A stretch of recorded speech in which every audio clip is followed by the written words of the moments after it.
आयच्या शुभ वर्तमान आमकां हो प्रश्न करूंक आपयता की आमचें ध्यान मन आमचें काळीज कसल्या वस्तूंचेर आदारलेलें आसा काय, आमच्या जिवितांत कितें पयलें आमी घालतात काय, आमच्या जिवितांत आमी आमची प्रायोरिटीज कितें काय हेंच घालूंक आमकां हीच प्रश्न करूंक आमकां आयचें हें शुभ वर्तमान सांगता. कित्याक जेजून आमी पळयल्लें कालच्या काल म्हणल्यार हेच्या पयलीं ह्या शुभ वर्तमाना पयलीं जेव्हा जेजून लोकांक 5,000 लोकांक उंडे तांकां जेवण दिल्लें, उंडे आनी मासऱ्यो.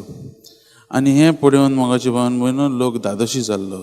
जेजूचें फकत एक हेतू आहलो म्हणल्यार त्या लोकांक भुकेन मरूंक न्हय, पूण तांकां खाण दिवंक तांकां ताची काळजी आसली, जेजूक तांची काळजी आसली.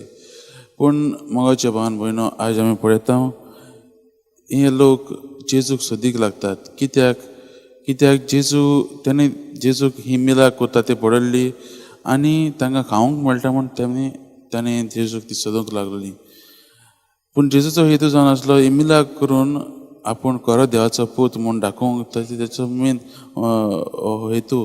पूण तरी आसतना ती त्या